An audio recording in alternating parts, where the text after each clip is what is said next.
एक बात याद रखना, कितना भी अच्छा भोजन बनाओ, कितने भी अच्छे आइटम रखो, 250-250 आइटम रख दो यहाँ पर, और सारे रिश्तेदारों को बुला लो, मेहमानों को बुला लो, समाज को बुला लो, शादी विवाह कर लो, आएंगे और खाएंगे, खाने की बात कहेंगे मजा नहीं आया। बोले क्यों रे, ये आइटम तो था ही नहीं, ये थोड़ा स्वाद गड़बड़ हो गया था। खा भी गया, बदनामी भी कर गया, बुराई भी कर गया। एक बात ध्यान रखना, संत एक ग्रस्त आता है खाने के लिए तो वह भोजन में मिर्च मसाले देखता है, और एक संत आता है आहार को नैनों में नवदा भक्ति देखता है। वह स्वाद नहीं देखता है, भक्ति कितनी है। संत तुम्हारे घर में आए हैं तो थाली देख करके नहीं आते हैं, वो तुम्हारी भक्ति देखकर तुम्हारे घर में आया करते हैं। ध्यान रखना, कंवर साहब आएंगे, खाएंगे, खाने के बाद जमाई राजा टीका भी करवाएंगे, पैसे भी ले जाएंगे, और वहां जाके बुराई भी करेंगे। स्वागत सत्कार मजेदार नहीं हुआ है। संत क्या करता है, आता है, रहता है, खाता है,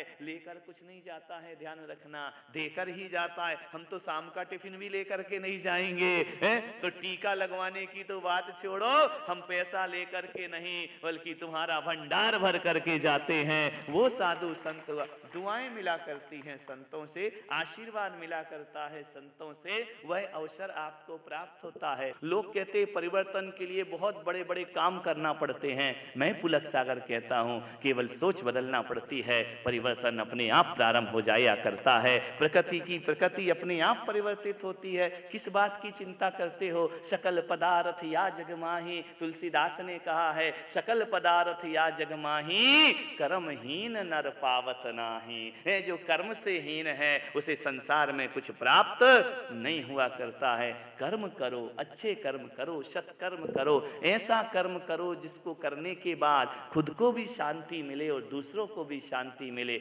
हमें भी सुकून मिले, उसे भी सुकून मिले।